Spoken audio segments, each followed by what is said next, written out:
عبادت کر رہے تھے آپ جی اور گرمی بہت شدت کی دھوپ تیز تھی تو عبادت کے دوران میں ایک ابر کا ٹکڑا نمودار ہوا۔ جب وہ ابر کا ٹکڑا بادل نمودار ہوا تو آپ نے اس ٹکڑے نے اس بادل نے آپ کا سایہ کر لیا، ایلیٹ کر لیا، اور اس بادل میں سے یہ آواز آئی، اے شیخ عبد القادر جیلانی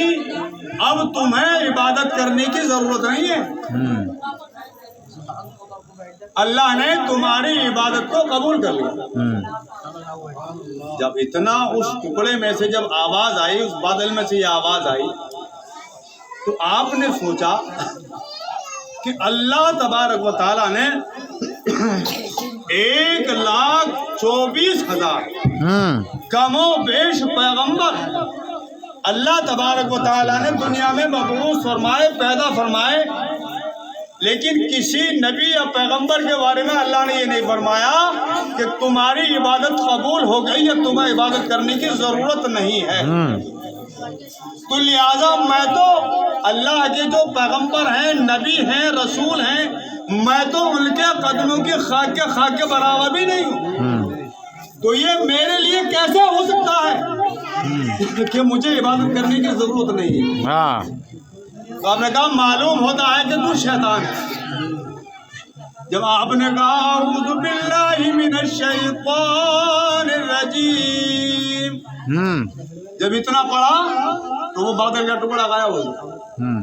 ختم ہو گیا وہاں سے۔ لیکن پھر بھی اس نے جاتے جاتے یہ کہا کہ اے عبد القادر جیلانی میں نے اس جگہ پر 70 غوثوں کی غوثیت کو فنا باللہ کر دیا، نیست و نابود کر دیا، مگر اے عبد القادر جیلانی تجھے تیرے علم نے بچا لیا۔ آپ نے کہا ارے مردود،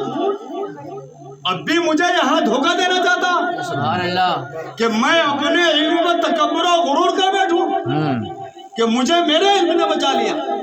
بلکہ آپ نے کہا اے مردود شیطان، مجھے میرے اللہ تبارک و تعالیٰ نے، میرے خدا نے جو میرا خالق اور مالک ہے، مجھے اس کے فضل و کرم سے بچا دیا۔ بے شک، سبحان اللہ، سبحان اللہ، ماشاء اللہ۔ پیارے عزیزو،